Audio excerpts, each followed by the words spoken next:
Divers have discovered a World War II-era German submarine nearly 70 years after it sank under withering U.S. attack in waters off Nantucket. The U-550 was found Monday by a privately funded group organized by New Jersey lawyer Joe Mazraani. It was the second trip in 2 years to the site by the team, some of whom had been searching for the lost U-boat for 2 decades. Using side-scan sonar, the 7-man team located the wreck listing to its side in deep water about 70 miles south of Nantucket. Sonar operator Garry Kozak said he spotted the 252-foot submarine during the second of an exhausting 2 days of searching. Kozak said the team asked him if they'd found it, then erupted in joy without a word from him. "They could see it with the grin on my face, and the look in my eyes," Kozak said.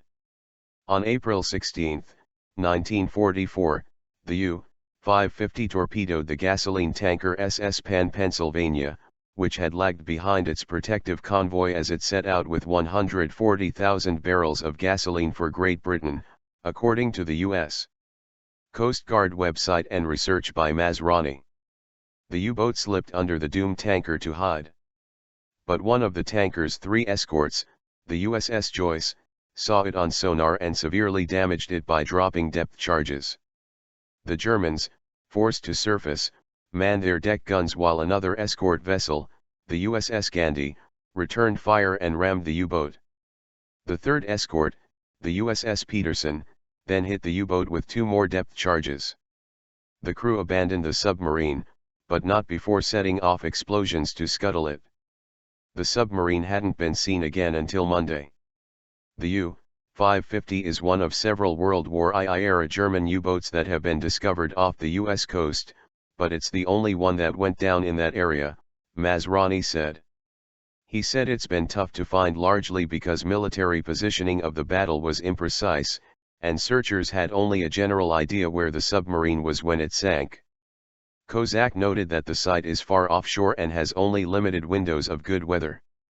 The team towed a side-scan sonar vessel in a mow-the-lawn pattern over the search area and found the U-500 after covering 100 square miles of ocean, between the trip this year and last year, Kozak said. Just the nose of U-boat was visible on sonar on the first pass, but the team was delirious after the second pass.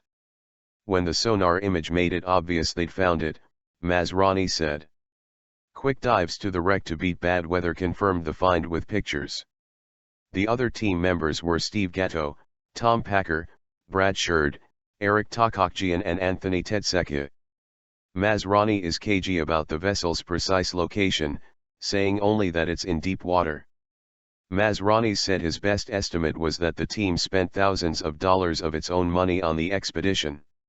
He joked that no one on the team, whose members range in age from the mid-20s to mid-50s, stands to make money from the find unless someone writes a book.